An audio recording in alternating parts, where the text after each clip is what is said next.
Varmt välkommen till dagens avsnitt av Under ytan med Öystein Rönne.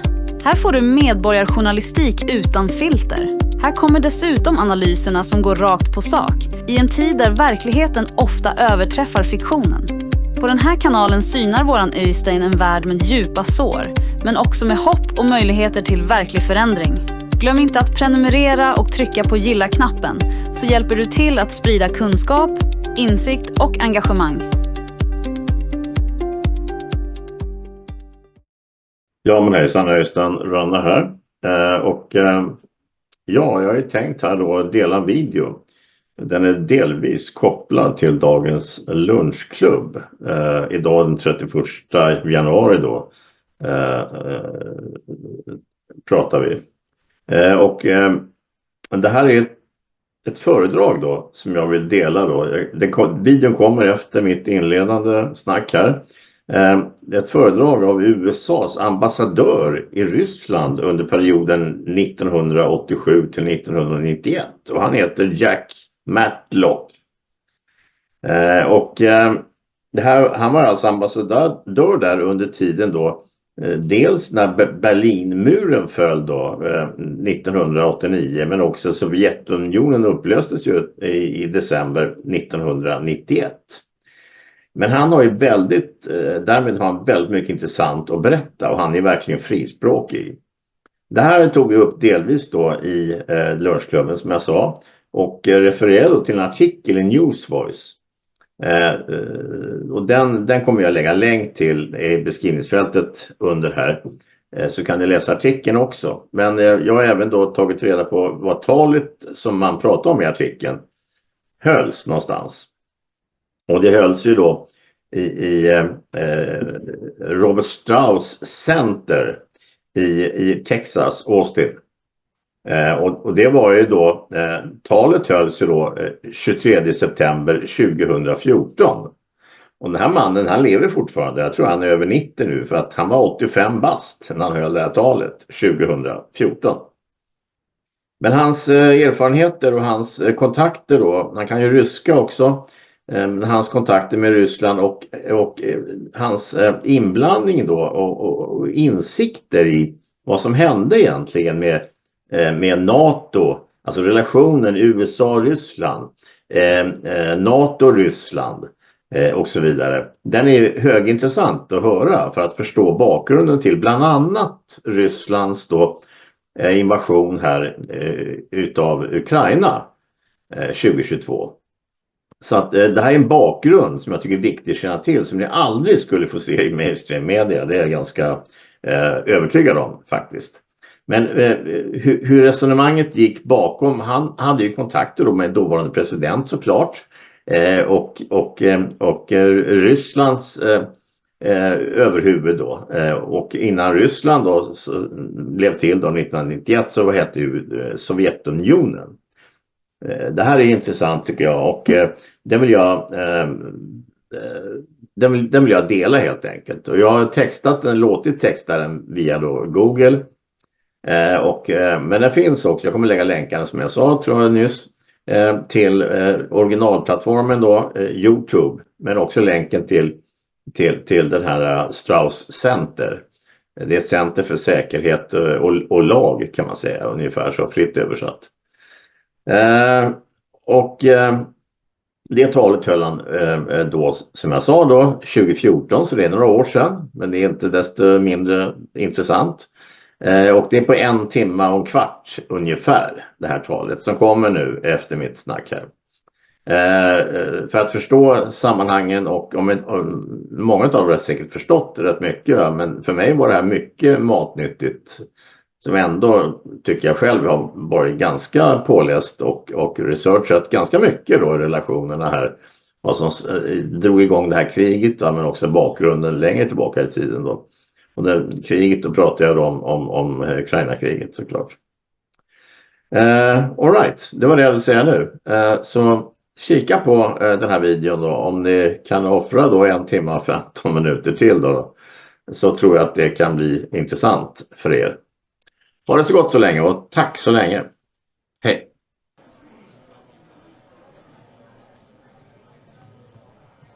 Good afternoon. I am Mark Uptegove, the director of the LBJ Presidential Library, and I want to welcome you here today.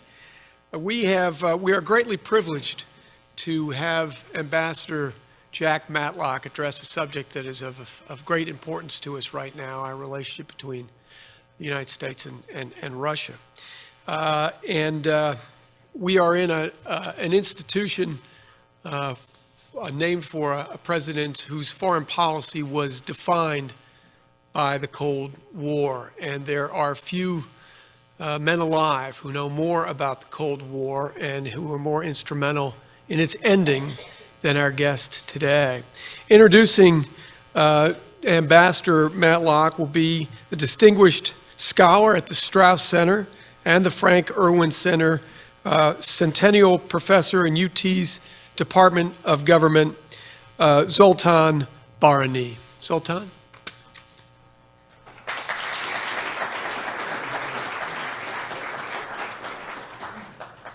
It's a pleasure to introduce Ambassador Matlock. I just asked him if he minded if I revealed his age, and he said he didn't. And so he will be 85 years old next month. And this is important, and it will become important. You see why in a minute. He received his undergraduate degree, summa cum laude, at Duke University in 1950, then went up to Columbia to do graduate work in Russian studies. And in 1953, he went to Dartmouth to be an instructor of Russian language and literature. I think that he decided that maybe he could do more important things than teach nasty undergraduates Russian language. And so in 1956, he decided to join the Foreign Service. And not only did he decide this, but he had a very explicit goal in mind. And that was to become one day the American ambassador to the Soviet Union. And he realized this goal 31 years later in 1987 when President Ronald Reagan named him the ambassador to the Soviet Union. In between the 31 years, he had done a number of very impressive things. He was the director of Soviet affairs in the State Department, the deputy director of the Foreign Service Institute that essentially trains our diplomats. He was the senior director for European and Soviet affairs on the National Security Council. And of course, he had a number of postings abroad, perhaps most importantly, prior to his ambassadorship, he had 3 tours in Moscow, but also was he was an ambassador to the Czechoslovakia in 1981 to 1983. He attended all of the US-Soviet summits between 1972 and 1991, with the exception of one under President Carter. And, well, he had really this incredible career, as Mark noted, between 1956 and 1991 in the Foreign Service, and a 35-year sort of experience and tremendous closeness to the most important things that were shaping our world. Since his retirement in 1991, he was on faculty at Hamilton College, at Columbia University, at Princeton, at the Institute for Advanced Study in Princeton, New Jersey, and he has written several books, and those of us who teach the Cold War probably assigned at least some of them, and these include Autopsy of an Empire, his first as a sort of, from the perspective of an American ambassador seeing the end of the Cold War, the second, Reagan and Gorbachev, how the Cold War ended, and the most recent one, a few years ago, Superpower Illusions, that was published by Columbia University Press. So someone like me, who has studied the Soviet Union and Russia a great deal and taught about it at the University of Texas for 24 years, we're all aware of most of what I just said to you. But the 2 things I want to tell you that I'm also interested in, I found out not that long ago. I also have an interest in Africa, and I realized that in the early 1960s, Ambassador Matlock spent several years in Ghana and then in Zanzibar and Tanzania. These were countries that just were emerging from colonial rule. And so he met some of the people that I had read and appreciated greatly, such as Julius Nyerere, that some of you probably remember, the president of Tanzania for many years, and not incidentally the only only African president in my knowledge who actually gave up power voluntarily. So the second thing that I want to tell you about in closing my remarks is more of the academic nature. As I mentioned, he went up to Dartmouth in 1953 and stopped his PhD studies. And I think that it's really interesting, and I found out because my wife is a graduate of Columbia University, and we get the Columbia University student, alumni papers, people who want you to give them money, essentially. But they also occasionally have some common interest articles. And there I see in 2013 in the May issue, Ambassador Matlock getting his PhD. And so the article will tell you about it in 2005 at the memorial service of George F. Kennan, whom we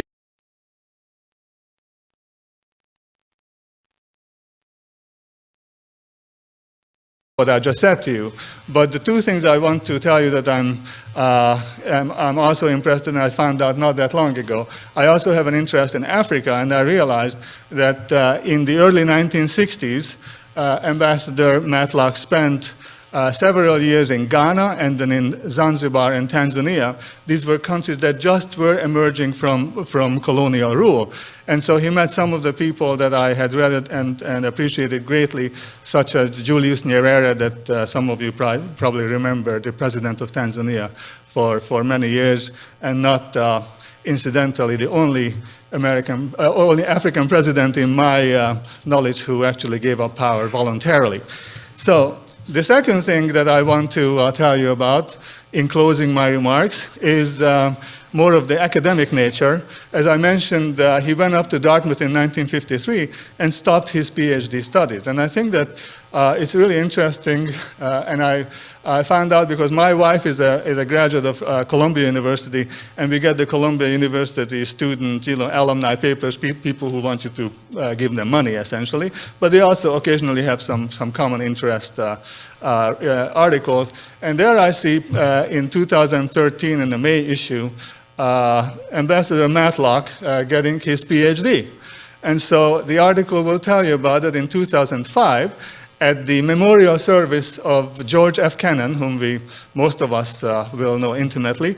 He met one of the Russian literature professors at Columbia University who said, well, Jack, I know it's been 55 years, but for God's sakes, when are you going to finish the dissertation? And in 2013, exactly 60 years after he left Columbia University for Dartmouth, he finished his dissertation. So it's not just Ambassador Matlock, but for all of us, it's Ambassador Dr. Professor Matlock. And I just want to say for all of our PhD students here, and I see a couple of mine in the audience, it's okay to stop your PhD studies and bail, but please, come back in 60 years and please have something of a similar career than Ambassador Matlock. Jack.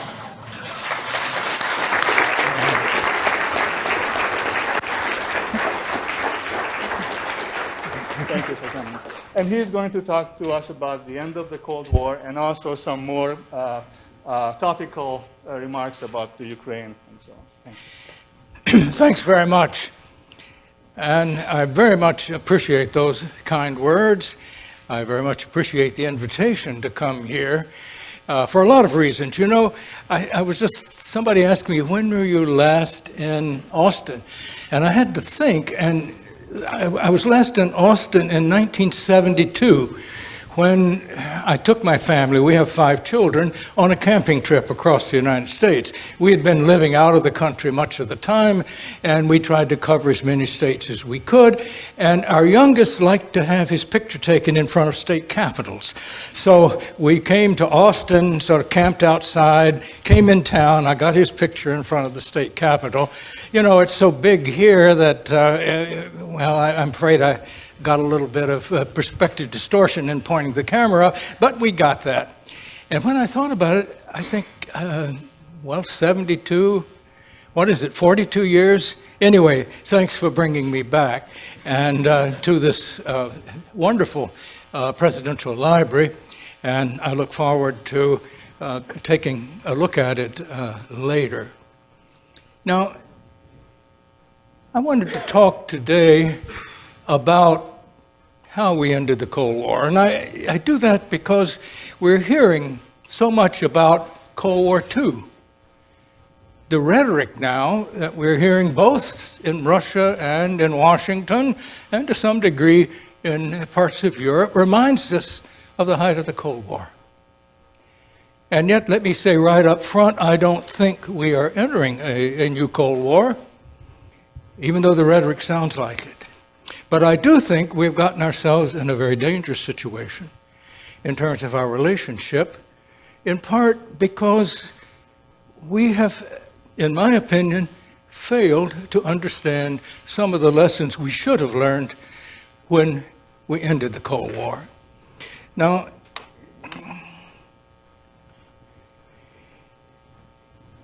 when we think about it, if we go back to the time 25 years ago when the Berlin Wall fell, and very quickly Germany was united, the communist governments in Eastern Europe fell, suddenly we had what seemed to be a Europe whole and free and a world at peace. And yet, since then, we seem to have had sort of one problem after another. And I think we need to think about that. Why it happened, how it happened. And of course, there are a number of reasons. Things don't happen usually for a single reason in history. Normally, as some would say, important events are overdetermined. There is more than one explanation. But I do think that we need to understand what happened when the Cold War ended and the collapse of the Soviet Union. Because out there in the public, here, Europe, and particularly Russia, I think there are very, very important distortions in people's view. I call them myths because I think they turn history upside down, what actually happened. Take the first of these that I would mention. Many people look at the Cold War as if it ended with the collapse of the Soviet Union. I think that is quite wrong.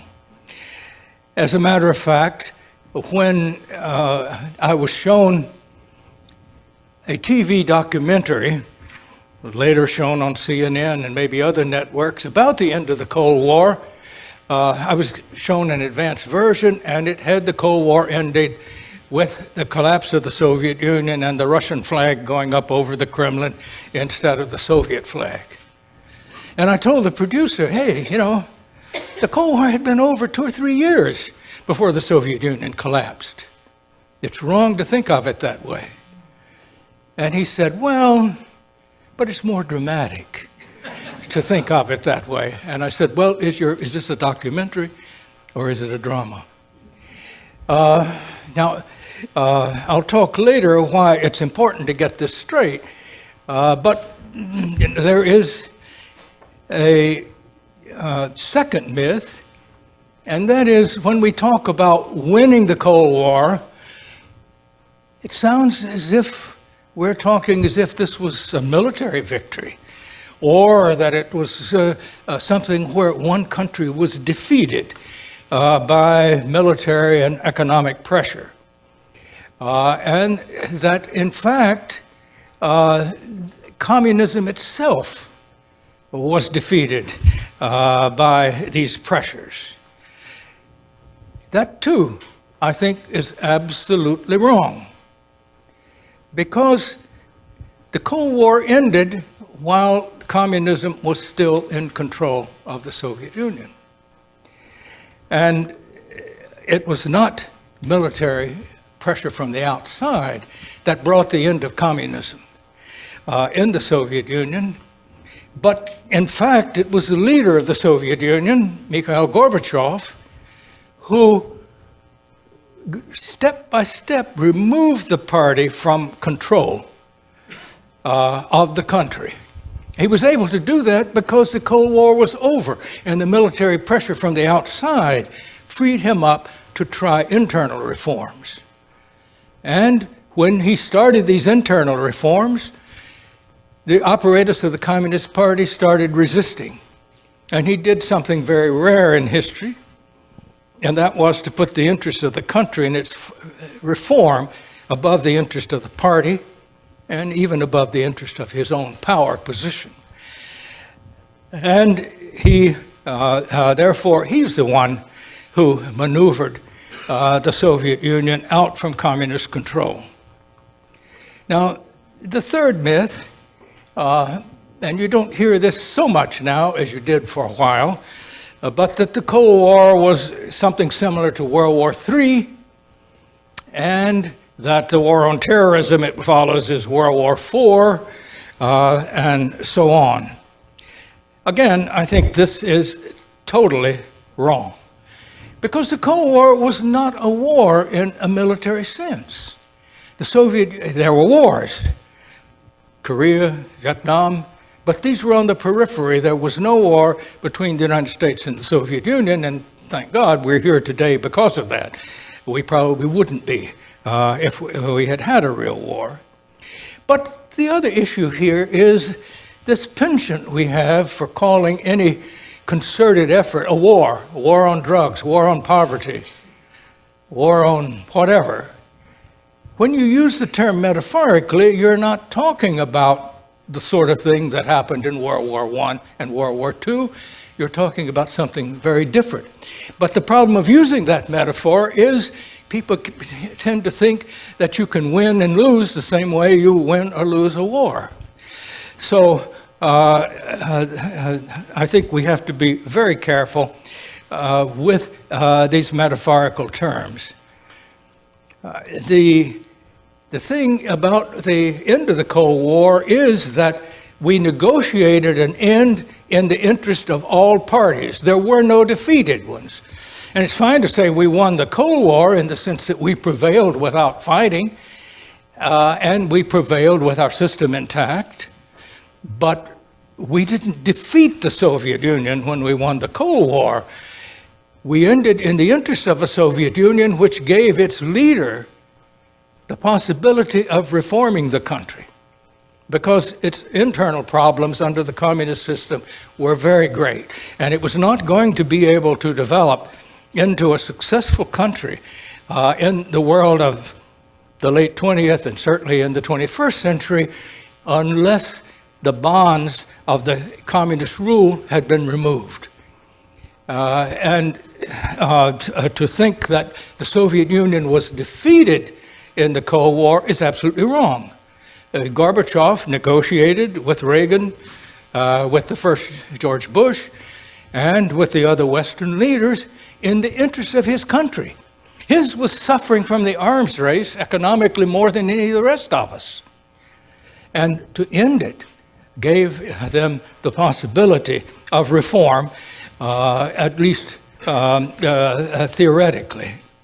So now let's go to another myth, that Russia was defeated. Well, that's the one I was talking about, and obviously that isn't true, in part because the Russian Federation was only part of the Soviet Union. Even if the Soviet Union had been defeated in the Cold War, the Russian Federation would not have been, because it was only part of the country. Actually, the elected leaders of Russia in those last years of the Cold War were cooperating with us to help end it, so that the Russian Federation itself of today was never even a party to the Cold War. So to consider them a defeated nation, which much of the rhetoric does, and which the Russians today think that the rest of the world has treated them as a defeated nation, is behind many of the problems we have today in it. And I'll talk about some of these later. Well, why does this matter? This interpretation of history, who won what, whether it was a war or not. Well, first of all, if you think that the Cold War ended with the collapse of the Soviet Union, then this leads to the mistaken idea that an authoritarian system can be brought down by military and economic power from the outside. And that leads precisely to the sort of goal that we have seemed to have since the end of the Cold War of regime change, that by external pressure we can change regimes in the other countries for the better. That's not what happened during the Cold War, and we haven't had much success with trying regime change later. And so it's high time we need to understand that the collapse of the Soviet Union is not, you might say, a pattern caused by external pressure or produced a system brought about by external pressure.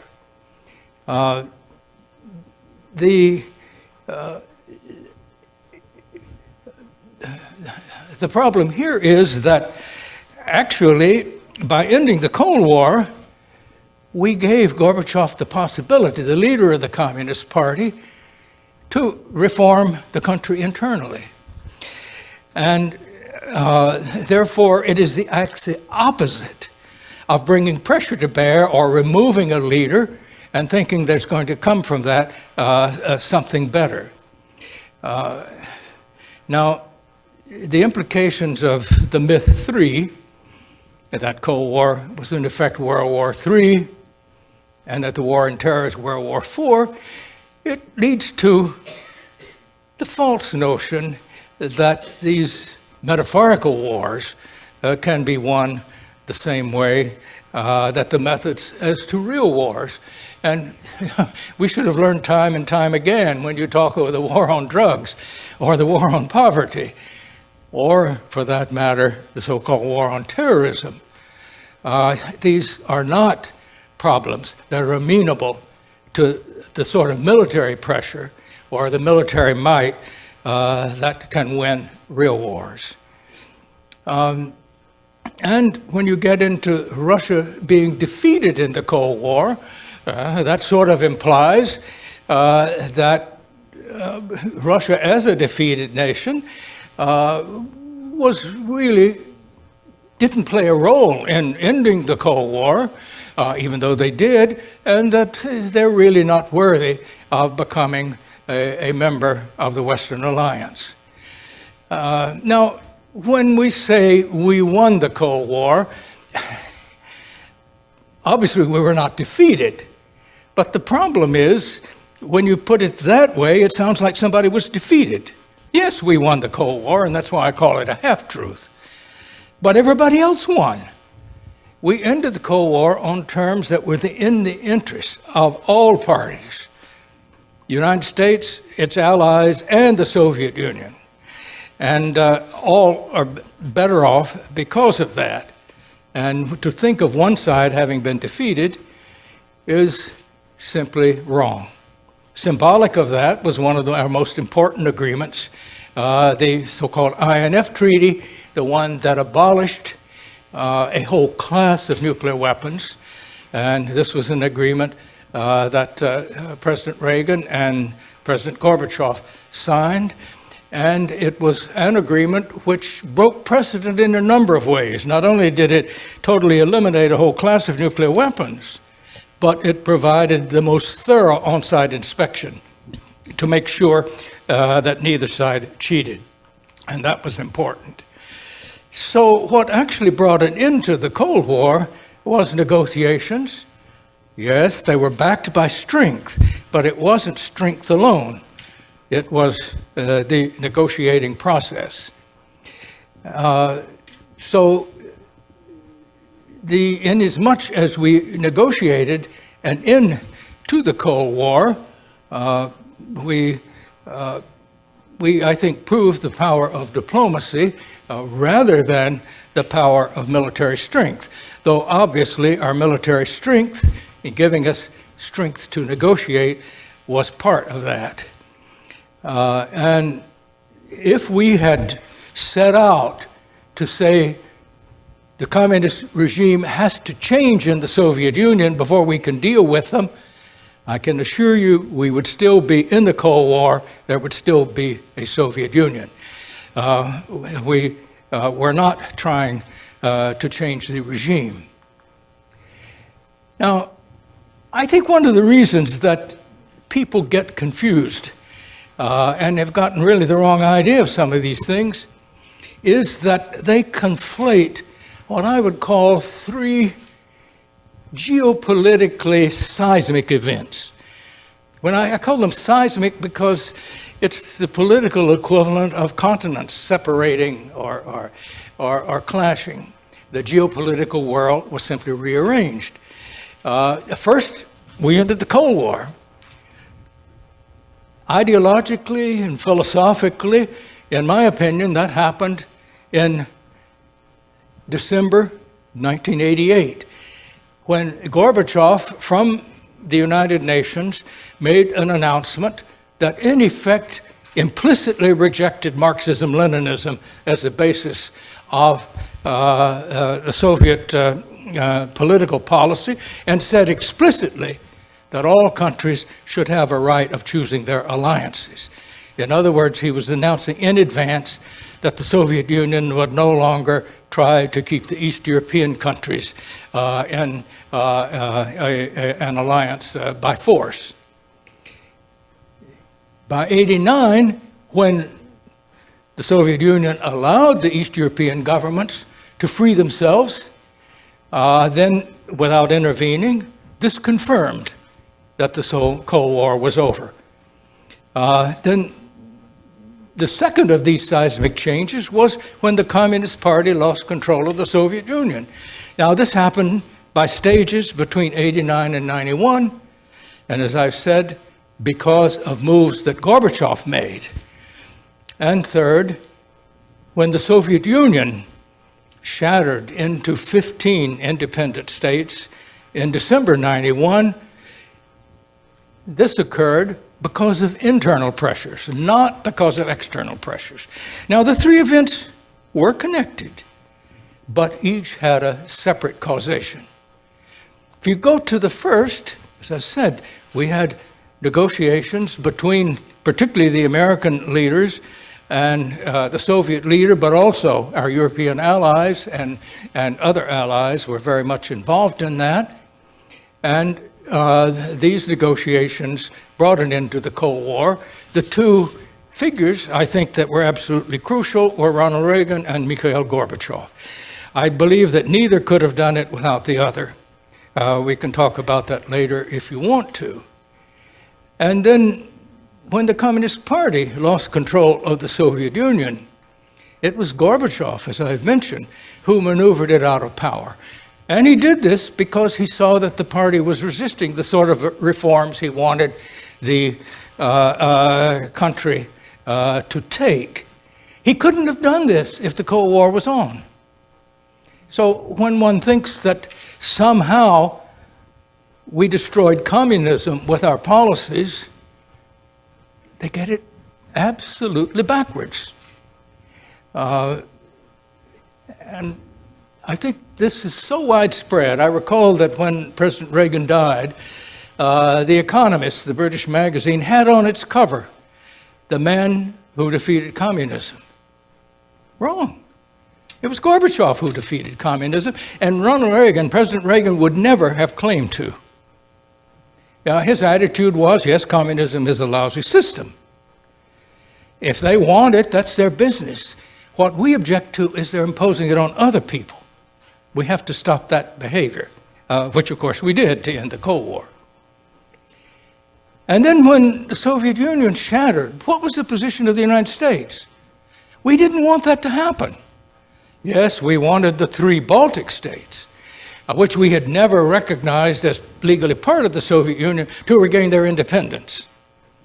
But we hoped that the rest, or as many of the rest as possible, would join Gorbachev's Union Treaty in a voluntary union. So we did not consider the breakup of the Soviet Union in the American interest at that time. You know, if that sounds like news to you, you're like many other people, because so much has been said as if the Cold War ended with the breakup of the Soviet Union and as if we caused that breakup. Now, and this, in Russian minds today, this plays a very, very big role. But the fact is, now, how did we actually negotiate the end of the Cold War? And I think there are lessons here for diplomacy which we should pay attention to and which we have not always paid attention to since the Cold War ended.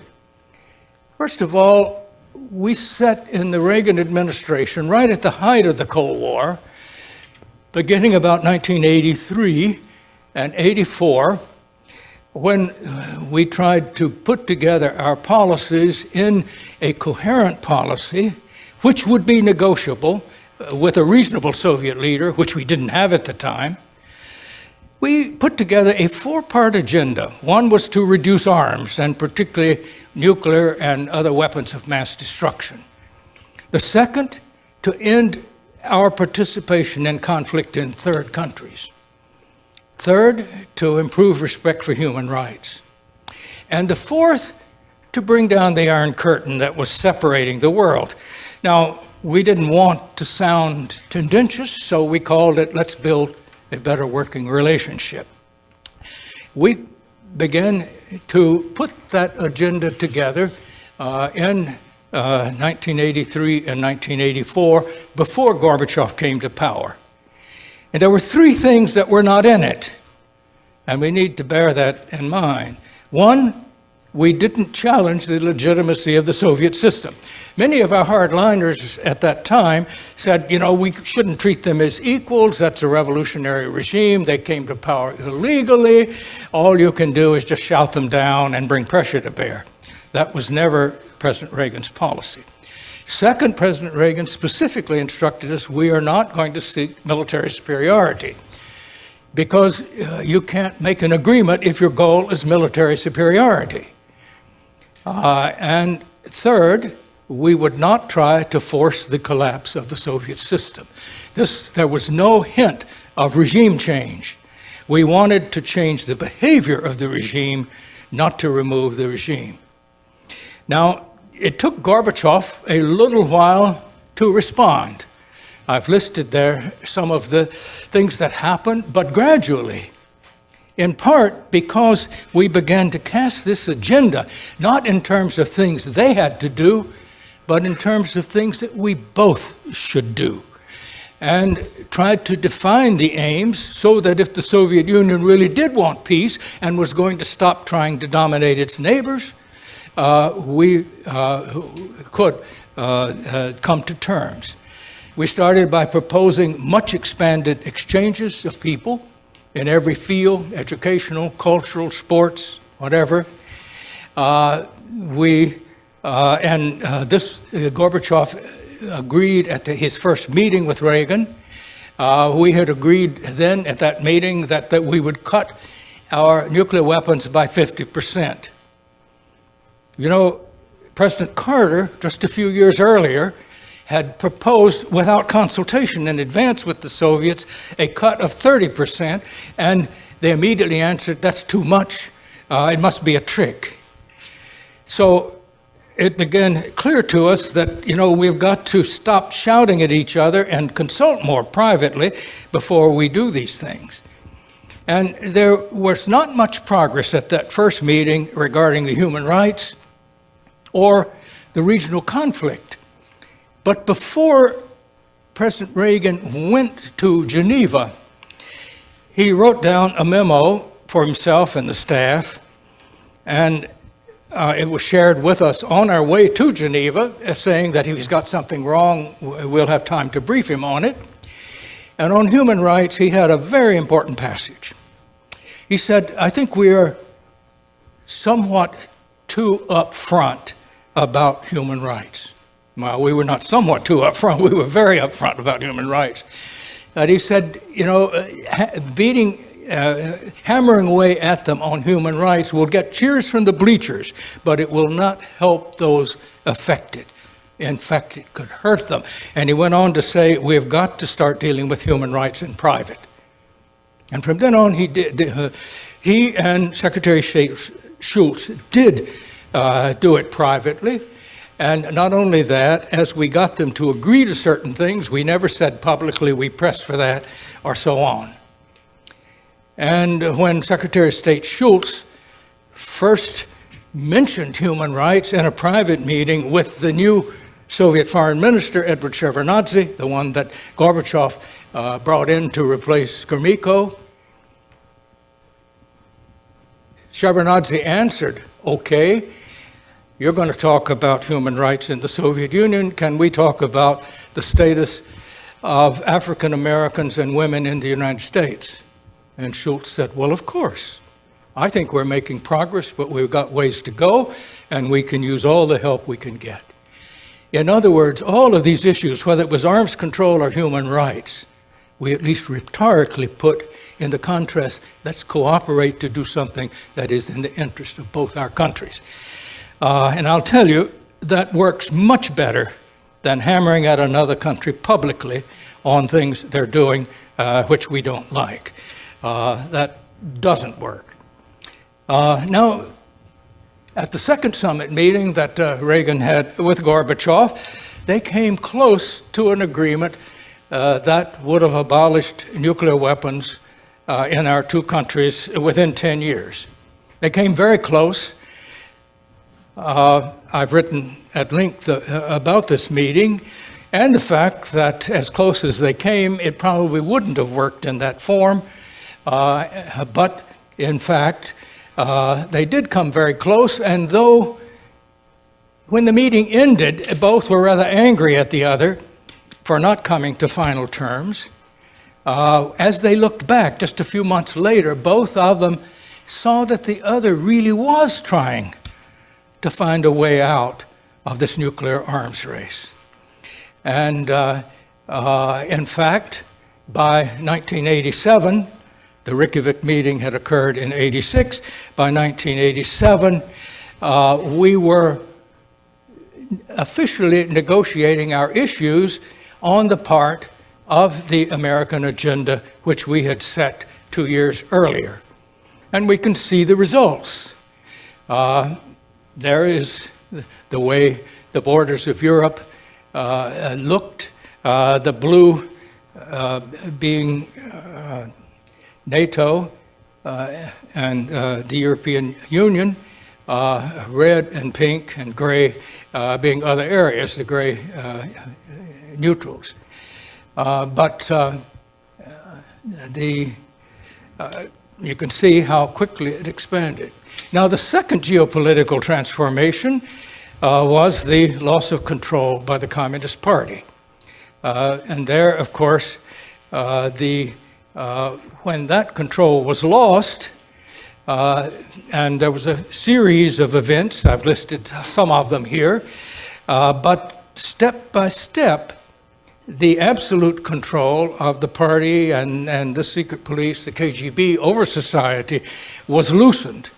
And that meant that when the Soviet Union broke up, against our wishes in the American government, that was done because of internal pressures within the Soviet Union. And I've listed here a few of the things, but one of the things I want to stress, and I do this particularly with Russians, who seem to think that it was the United States that brought down the Soviet Union, it was their own president, their elected president, Boris Yeltsin, who, conspiring, and there was a conspiracy, they went off secretly, with the leaders of Ukraine and Belarus, that brought the Soviet Union to an end. Therefore, Russia was actually the biggest contributor to the end of the Soviet Union. Unfortunately, today, because of many things that have happened since then, most Russians think that we brought military and economic pressure to break up the Soviet Union, which has made their life much more difficult, that we've shown no respect for them, and that we are responsible for breaking up the country, which, thinking only of part of what happened, was a more powerful country in the world before. All of those are simply mistakes in how we do it. Now, however, the Cold War ended, and whoever was responsible, the feeling was there used to be two superpowers, and now, with the Soviet Union collapse, now there's only one. And I would have to ask, well, what does it mean to be a superpower? Both the US and the Soviet Union had enough nuclear weapons that if they were used, could not only wipe out each other, but virtually wipe out civilization on Earth, maybe make it uninhabitable. At one point in the Cold War, there were 60,000 nuclear weapons. And calculations at a time that was not enough to destroy civilization once, but 7 times over. Now, I often wondered, once you can do it once, why do you want to do it more? Of course, the whole question was not how much they could destroy, but how much you had to have to keep the other side from using them against you. They're unusable for any rational military purpose. That's the fact of the matter. But if that's what it means by being a superpower, both the United States and Russia still are. But we still, even with our 2,000 or so apiece, have enough to destroy each other effectively. The trouble with thinking yourself as a superpower, you tend to think that a superpower can do anything it chooses. It can change other societies. It can take on responsibility for order in the world. But that's really not the case. What is power? You have to ask, power to do what? And you can be the most powerful country in the world, militarily and economically, as the United States is, without question, and still not be able to change other countries. Because creation of an effective government or effective society is something people have to do for themselves. Outsiders can't do it. We've tried it in Iraq, and we see the results. And we tried it because of this illusion that we were a superpower now, and since our goals were simply to give the world democracy and to bring peace to the world and to protect the victims of exploitation and violence, we use our military might to do that. And that is one of the powers that has gotten us into the problems we face today.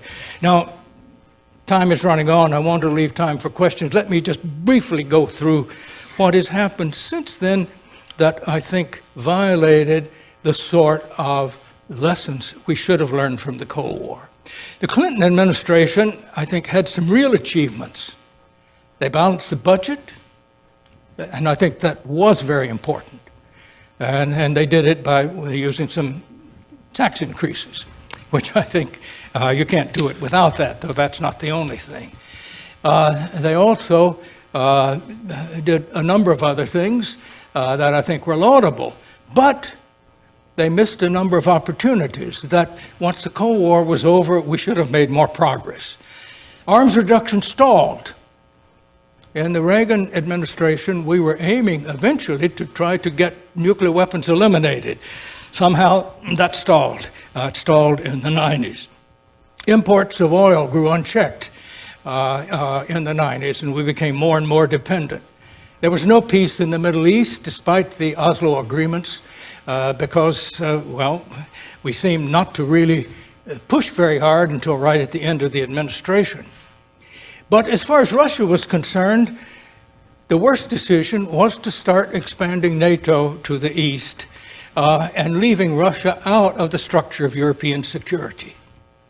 And then, having started NATO expansion, when Serbia was accused of oppression in Kosovo, we bombed Serbia, an act of war, without the approval of the UN Security Council, using the NATO alliance, which was supposed to be a defensive alliance for a war against a country which had not attacked any NATO member.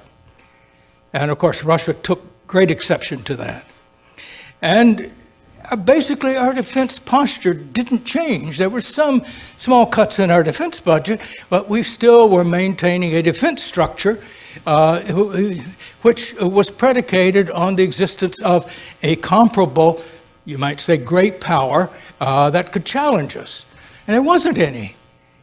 We were at times spending about as much as the next 12 countries combined in defense. So, as I said, these, I think, were mixed opportunities, and the Russians looked at the time when they started out thinking they would be members of the alliance, feeling at the end totally excluded. Things got much worse under the Bush-Cheney administration, and I've listed some of them here, but as far as Russia is concerned, walking out of the ABM Treaty, which we had a legal right to do, continuing to expand NATO, talking about bases in countries, and eventually, right up in 2008, in talking about NATO membership for Ukraine, where 2/3 of the people didn't want to be in NATO, and where the Russians had told us this is an absolute red line. You cannot just keep expanding NATO into our neighborhood and now into countries that for centuries were actually part of the same country. So Russia began to be a problem. And although the Russian President Putin was very cooperative after the 9/11 attacks, he called President Bush to offer his cooperation. They did cooperate with intelligence about Afghanistan, with transit routes, and many other things. But as I mentioned, in return, we began to walk out of treaties and to treat them increasingly as if they were a threat and a potential enemy, if not an actual enemy. And by 2007, Putin had been very emphatic. Now, when President Obama was elected, he pledged at that time to change the relationship with Russia by what he called a restart. Secretary of State Hillary Clinton used this too. At some time, some Russians said, well, it's fine to have a restart, but I think what we really need is different software. And that probably was true, because the idea was that we could continue to hammer at them at human rights and internal matters that happened in Russia, but cooperate on those things where our interests were similar. We got a new agreement on arms, a very important one, the New START agreement. The reason that was particularly important was not only because it brought some reduction in nuclear weapons, but it preserved the verification measures that otherwise we would have lost when the previous treaties ran out. But then there were problems over missile defense. I won't talk about that in detail at the moment, but the fact is that we don't yet have a missile defense that works. We're spending tens of billions a year at it, but the Russians consider deployments, particularly in Eastern Europe, against non-existent Iranian weapons, which if they existed, Iran would have no reason to launch them against Europe, as simply a subterfuge for putting in weapons that would eventually be used to limit their deterrence. And then new problems turned up. Syria, here was a case where we started out talking about regime change. Assad must go. And the Russians were saying, wait a minute, look what happened in Libya. Look what is happening in Egypt. You remove these guys and what comes later? Have you really thought about that? And then we start drawing red lines that we can't enforce. And of course, today we're seeing that we're having to start a new war against ISIS in Syria without necessarily making an ally of Assad, whom we were trying to remove. And yet Russia, which should be an ally in this, as Iran, is sitting at the sidelines because of Ukraine. Now, a couple of words about Ukraine that we need to understand. I'll make this very quick. First of all, bear in mind where it is. The Washington Post a couple of months ago had a survey which indicated that only 1 in 6 Americans know where Ukraine is located. Well, there it's located in Europe. It has a very long border with Russia. And for 3 centuries, the bulk of the country was part of Russia. It was put together in the Soviet period, different parts coming from different areas. The light green there at the left, the east, which is the people from there now dominate the current government in Kiev, became part of the Soviet Union as a result of a treaty between Hitler and Stalin. That had been largely Eastern Poland between the 2 world wars. And the Ukrainians there were not very happy in Poland, but they were switched, and they were even less happy when they were switched to the Soviet Union. These other areas were joined at different times. The Crimea, the purple at the bottom, was simply added to Ukraine by a stroke of the pen when Nikita Khrushchev was General Secretary of the Communist Party of the Soviet Union. It had been considered part of Russia since Catherine the Great had conquered the area from the Crimean Tatars, who were vassals of Ottoman Turkey in the late 18th century. And the population, the majority, are Russian-speaking Russians and not Ukrainians. Now, one of the problems that Ukraine has had, it has never been able to create a unified government that really unites all parts of the country. It has not, unfortunately, had a Nelson Mandela. Every time you have a vote, it turns out something like this.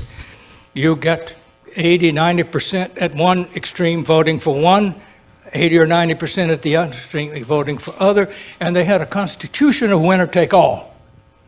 You get a little over 50%, and suddenly you get control of all the provinces and so on. Now, the Maidan revolution was one that started with protests over corruption, which was terrible. I must say that Ukraine has progressed even less than Russia from the problems caused by being part of the Soviet Union. And they had become an economic basket case even before the recent revolution. But even so, the confrontation over the Ukraine, and I can talk about some of that in the question period if you would like, is in no sense comparable to the Cold War. And so people that, again, getting back to my first point, this is not Cold War II. Cold War I was a worldwide confrontation over very basic ideology. There are no ideological differences now between the United States and Russia. And as important as Ukraine is to Russians and Ukrainians, geographically it is not nearly as important to us strategically or in terms of our own security as, say, ISIS in the Middle East. But it is dangerous. It is dangerous because this confrontation between us is pushing, I think, both sides into irrational policies. And the problem is, I wonder, should our goal still be a Europe whole and free? If it is, then our goal shouldn't be to punish Russia, in quotes, for things that they're doing in their own neighborhood. These may be very wrong. I think they are. I don't like them at all. I also think that many of the things that President Putin is pushing Russia to do is going to be very costly to Russia. But if we stand back and say, no, you can't do that, when some of the things are things that we have done, such as violate treaties invading other countries, as we did with Iraq, or recognizing a change of border when both sides don't agree, as we did with Kosovo and Serbia, we set a precedent for doing things that were not strictly legal in international law. And now we're saying, hey, you're violating international law. And the Russians are saying, whenever you want to, you do it. But then when we feel it's necessary, it's as if the world is coming to an end. Well, they're not behaving, I think, very well. They're not even behaving in their own interest. But one of the problems is that if you start putting sanctions on, these are not enough to change their behavior if they think their security is at issue. And yet they're enough to convince the Russian people that the damage to them that their own policies will bring about are actually caused by the United States and its allies. And I think we have to find a way back to our original goal, and that is integrating Russia with Europe. Because the fact we need to keep in mind is that Russia, given its size, given its location, given the technical sophistication of the people, the education, they're going to be either part of the solution or part of the problem on all of the broader worldwide problems, whether they're security problems like ISIS or problems like global warming or certainly international crime, corruption, drug trade, you name it. These broader issues, they're going to be part of the solution or part of the problem. And it does seem to me we need to adjust our parties to do everything we can to encourage them to be part of the solution. Why have we been doing many of the things that we have that have been mistakes? I think it's been domestic politics, and I think it is also our population.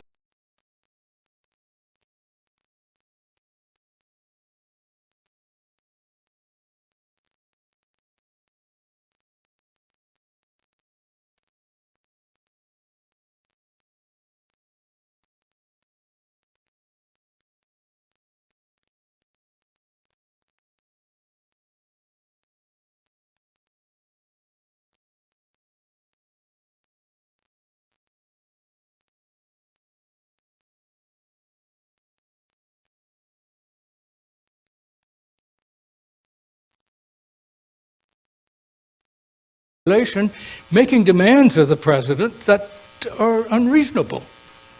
We don't want to police the world. And we couldn't if we tried, and yet we keep insisting the presidents try to do so. It's not fair to them, and it's not fair to the rest of us. But I think we do have to ask, will domestic politics continue to create these problems for us?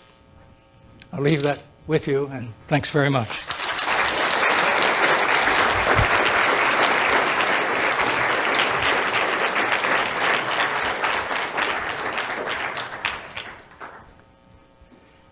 I think we have some time for questions.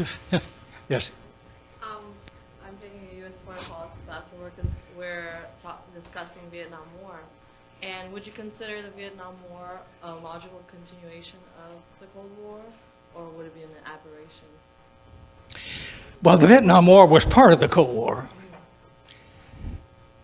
And, honestly, at that time, I was a full supporter of the Vietnam War. I thought we really had to stop the march of communism in Southeast Asia. And I was afraid that if we didn't stop it then, it was going to spread elsewhere. I was also aware of the fact that when Vietnam divided, we had helped remove the refugees from the north to the south, and I thought we had an obligation. Looking back, I think it was a big mistake. And quite honestly here, you know, in the OBJ library, President Johnson would have gone down probably as one of our greatest presidents if he had been able to stop the war and get us out. Because the domestic reforms he brought about are really profound, and he doesn't get credit for them with many people because of the Vietnam War. In retrospect, I think we were wrong to get involved. And the thing is, a lot fewer people would have gotten killed. Just let the communists have it. Because it was not a centralized move from Moscow controlled by them. The Russians thought it was at the time, in Stalin's time. But China broke away, and then the Vietnamese, of course, don't want to be dominated by China. And right now, our relations with Vietnam are quite normal. So, looking back, I'm sorry that we got involved in Vietnam. But I must say, at the time, I supported it. But I try to learn. Yes? About 4 years ago, Admiral Jim Stafford, as CNC of NATO, was standing where you are talking to us about NATO. And I asked him what the purpose of NATO was in this day and age post-Cold War. And Admiral Stafford just flashed a slide up on the chart that was the stock response that said, that allegedly showed the graduating class of 1914 of Saint-Cyr, which he said was all in this slide, and they were all killed in the war, and that's why we had to have NATO.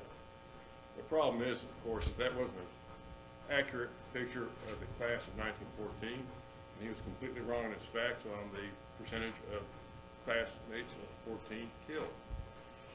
Admiral Stavridis' response as to why we need NATO was a bunch of goddamn cock and bull. And I'm wondering if you can provide a better answer than Admiral Stavridis did as to what the purpose of NATO is in this day and age and why it's important for countries so far removed from the Atlantic like Georgia and Bulgaria to be a part of it. Excellent question. You know, the original purpose of NATO was explained by the first Secretary General of NATO, a Brit, this way. He said, it is to keep the Russians out, to keep the Germans down, to keep the Americans in. 3 things. Now, when the Cold War ended, even before the Soviet Union broke up, we didn't need it to keep the Russians out. But we did need it to keep Germany fully integrated into an international military structure and to keep some American military presence in Europe, to prevent what happened in the first 2 world wars, which started in Europe and started because of competition between the Germans and other countries in Europe. And these were the arguments we used when we were trying to get Gorbachev to agree that a unified Germany could stay in NATO.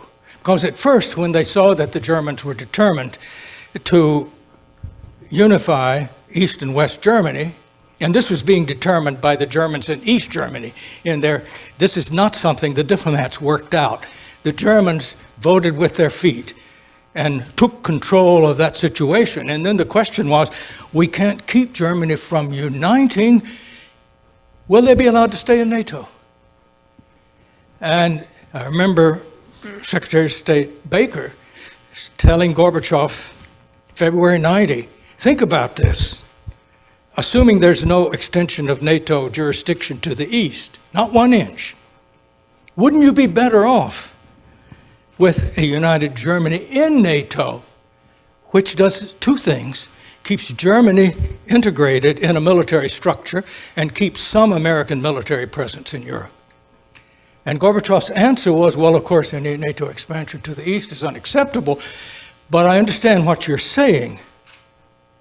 And I do want to say one thing, that we are no longer trying to exclude you from Europe. We recognize that you Americans have a useful role. He said, oh, you know, you probably don't need 300,000 troops, but it is now no longer our policy to exclude you from Europe. We want you here. We know you can be a stabilizing factor. So what was left was then we still needed a NATO of those. Now, when East Europe went free and decided they wanted to be members, I think at first we came up with the Partnership for Peace. And I think that was a perfect vehicle because it allowed military exercises, it allowed consultation with the military as much as they wanted, but not part of the military alliance. And when the Poles and others began to demand full membership, many of us, including myself, George Kennan, many others, including many people who helped us negotiate the end of the Cold War, said, don't do this. Don't start moving what had been a Cold War, organization to the east. We need a structure which includes NATO. We do need to keep it for the reasons that I've indicated, but no longer to keep the Russians out. We need a security structure that includes the Russians, and NATO can be part of that. And we can work that with various other ways. Yes, the East Europeans need some assurance, given history, but don't do it this way. And we also said, if you start, you're going to have to stop. Because at a certain point, Russia will draw the line, and we will have a new confrontation, a serious one. And this was particularly true of Ukraine. Now, why do people keep talking about Ukraine and Georgia in NATO? Well, basically, those who want to be in NATO thinks being in NATO will solve their internal problems. Other countries, NATO has not taken a country that had internal problems. Romania and Hungary had to, settle the question of Transylvania, have no claims, before they were allowed, because NATO was not set up to solve internal problems. Georgia's problems are internal. They abolished the autonomy of two of their regions, actually started military action against them while there was still a Soviet Union. And so the idea that somehow Georgia's just been put upon by Russia is much more complicated than that, because the Georgians are trying to do to their minorities what they accuse the Russians of doing to them. Ukraine is even more complicated because 2/3 of the Ukrainians didn't want to be in NATO. Those in the East, those that now are rebelling. And we're supposed to put the lives of American soldiers at risk and risk a nuclear war because they can't settle their internal matters? It's so absurd it almost seems insane to me. But anyway, that is a problem, and in fact, I think that Ukraine and Georgia would never have been accepted in NATO because enough of our allies would have vetoed it, that even if we wanted it. And I don't think that any administration since the Bush-Cheney administration has wanted it. But the fact is the Russians don't see it that way, and the basic reason that Putin took Crimea was because he thought this new revolutionary government in Kiev was going to ask for NATO membership and that they would lose their naval base at Sevastopol, which is one of the most important naval bases. In fact, he said as much. He said at one point, we like American sailors, we like to visit them in many ports, but we don't want to have to go to Sevastopol to visit them.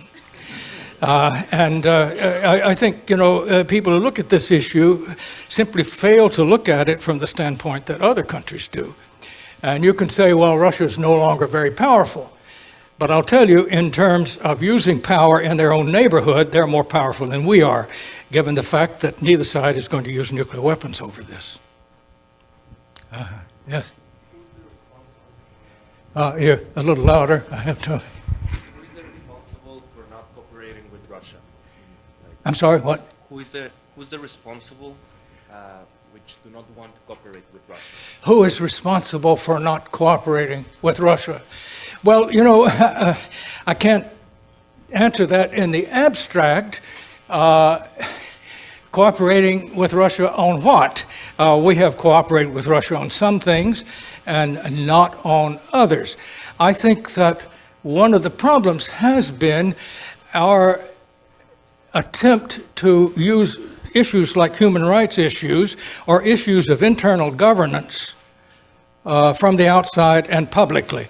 That's one reason I stress the Reagan comment about dealing with human rights issues privately. Instead, we have been not only very public, we have gone even worse. I don't know how many of you have heard about the Magnitsky Act, one passed by the Senate a couple of years ago. That was about a court case in Moscow that, a lawyer had been arrested and he died under arrest while he was under arrest, and there were accusations made that there was corruption and so on. And that was a real scandal, but it was a Russian scandal. And the U.S. Senate and the House of Representatives, they passed a law requiring the State Department to make public refusal of visas to certain specified people who were supposed to be involved. And it was a law that supposedly was about human rights, but it was restricted only to Russia. Well, our Senate at that time couldn't pass a budget. We were totally, they were spending most of our time not voting on the House having tried to abolish the Affordable Care Act. And yet they're legislating on matters which in another country, does that mean that there have been miscarriages of justice nowhere else? How about miscarriages of justice here?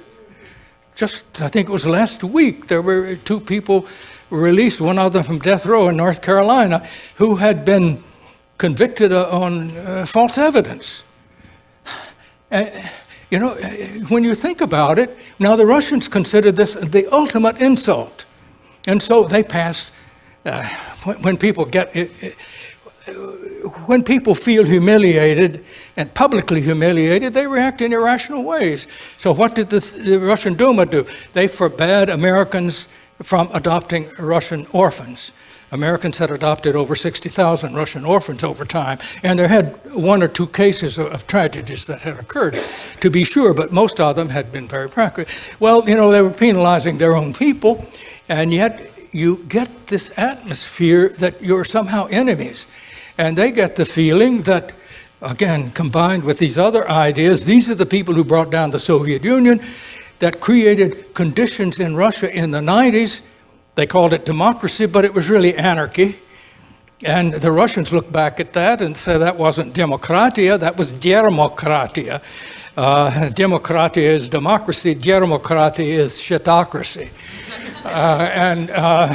And the whole privatization. They would say, well, they called it privatizatia, privatization, but it was privatizatia, grabification, just a seizure of assets.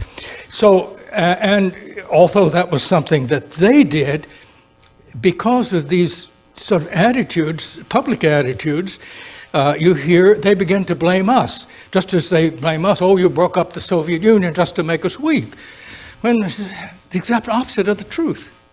So, I think that what you get is a total disconnect of how some of our decisions, most of which were not made to penalize Russia.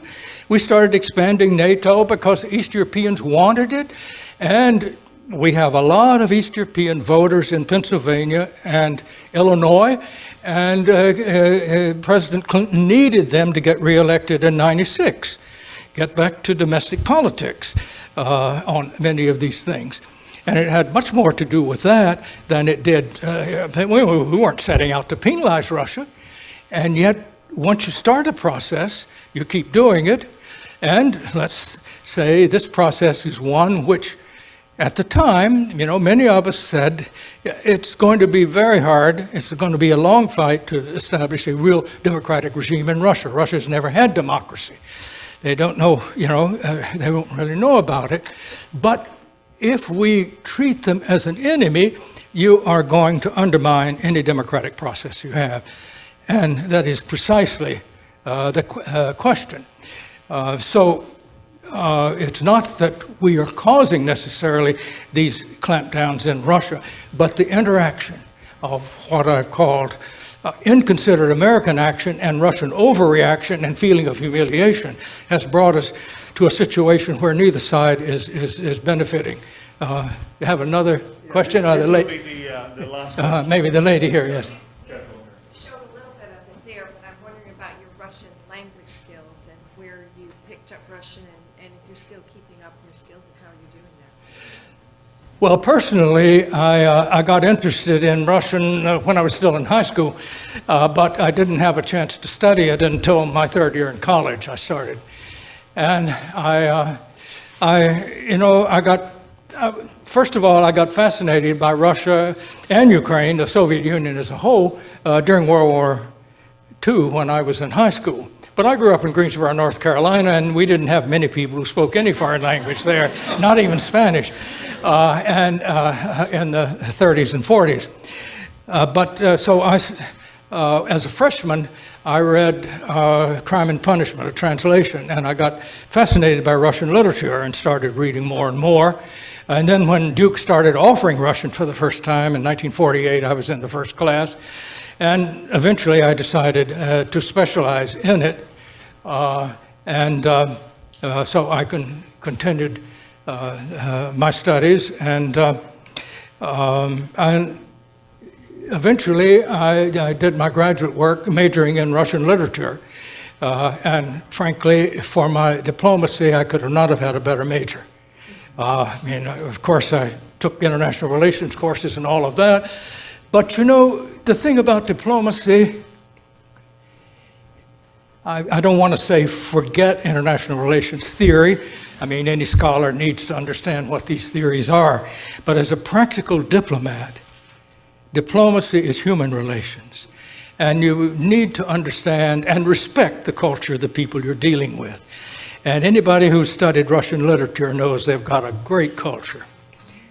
And once you start from that basis, most of the other problems really seem to be diminished. And I do think that for diplomacy, you not only need respect, you need a little more than respect with the people you're dealing with. I was always a hardliner coming to communism, but I was never a hardliner regarding Russia. Because I considered communism something impressed upon them. And this I think, was conveyed almost subliminally to the people I dealt with. Because even though I was working for an administration that was very anti-communist and known myself as a hardliner, I never had any problem dealing with Russian officials.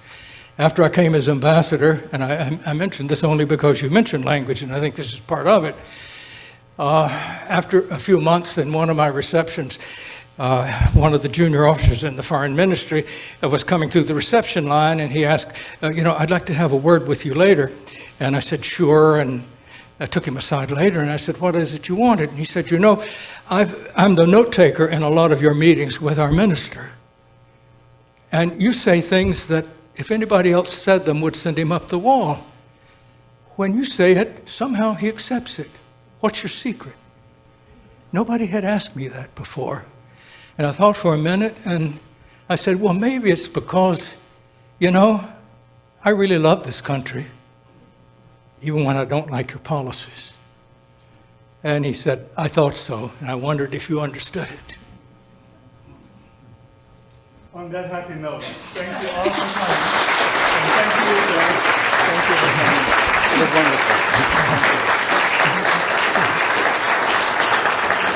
wonderful.